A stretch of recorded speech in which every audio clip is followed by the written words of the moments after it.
Alright guys, so we're going to go ahead and install our P32 adapter. I went ahead and got it started on here. What you're going to do when you put this on, you're going to leave these two bolts loose. You want this to slide back and forth. We're going to get our P32 caliper, and we're going to make sure our pads are spread completely out to both sides.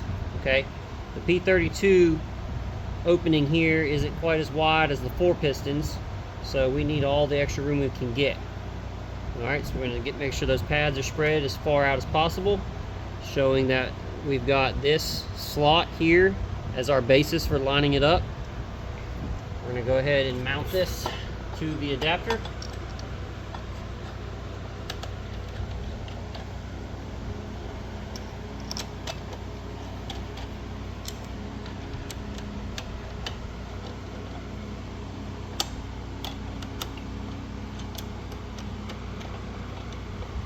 Okay, and my caliper tightened to the adapter, but the adapter is still loose. Okay, now if you'll notice, if you push the adapter all the way in, now you can probably hear that rubbing.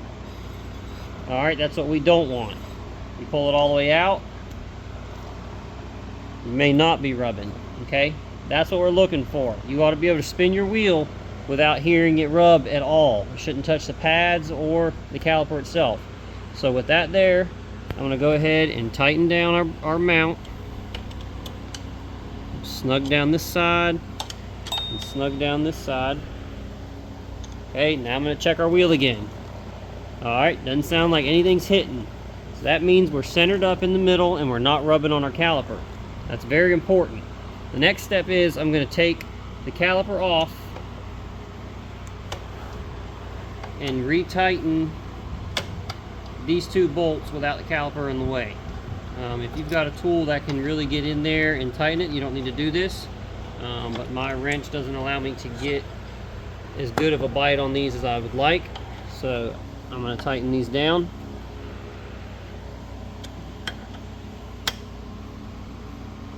And then I'm going to reinstall our caliper. And that's going to be your process for installing the P32 or P34 and making sure that you're centered up and not rubbing. Failure to line this up properly is going to cause excessive heat in your rotor. It's going to cause cracks. It's going to cause dragging. It's going to cause brake fade. All problems that you don't want while you guys are riding. So this step is very important. Probably the most important step you're going to have for doing your brake setup. So take your time and make sure you get this part right.